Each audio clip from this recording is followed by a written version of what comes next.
The art movement that arose in opposition to the overly decorative and gaudy styles of Rococo and Baroque that were infusing society with a vanity art culture based on personal conceits and whimsy, the Neoclassicism. Neoclassicism is the age of enlightenment, the time that stresses rational trend and the attitude where reason and judgment rule over. It brought a general revival in classical time that mirrored what was going on in the society. Neoclassicism as an art, paintings and sculptures were serious, unemotional and heroic.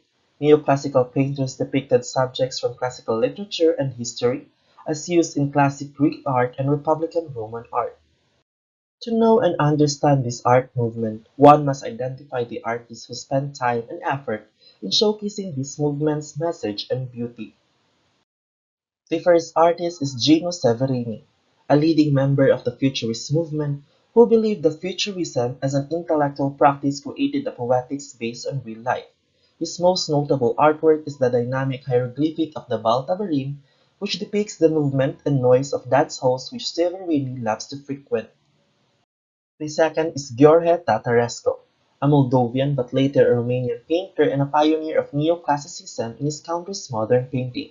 His notable artwork is entitled Agar in the Desert, which depicts a genre of religious painting created in the year 1870. William Adolphe Bouguereau. William Adolphe Bouguereau was a French academic painter. He used mythological themes with an emphasis on the female human body. His most notable work is The Birth of Venus.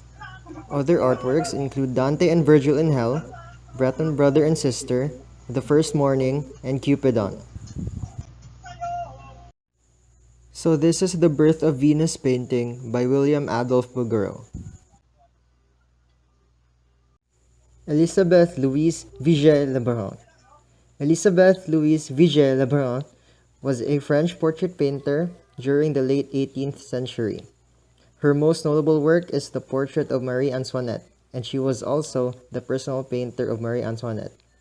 Other artworks include the portrait of Madame du Barry, Lady Hamilton as Ariadne, portrait of Princess Maria Josepha Hermenegilde von Esterhazy, and the self-portrait in a turban with Julie.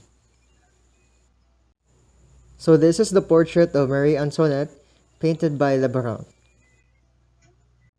Jean-Auguste Dominique Ingres. Jean-Auguste Dominique Ingres was a French neoclassical painter. He aspired to become the guardian of academic orthodoxy against the ascendant Romantic style. His most notable work is Napoleon I on his imperial throne. Other artworks include Odalisque with a Slave, Joan of Arc at the coronation of Charles, Portrait of Monsieur Bertin, and Oedipus and the Sphinx. So this is the Napoleon I on his imperial throne painted by Ingres. Albert Henry Crabille. Albert Henry Crabille was the most decorated American painter ever at the French Academy, winning the Prix de Rome, 4 gold medals, and 5 cash prizes. His most notable work is the art class. Other artworks include Bay Shoreline, The Bridges Up, Burrows in the Courtyard, and Chicago Alsatian. So this is the art class painting by Crabille. Anselm Forbach.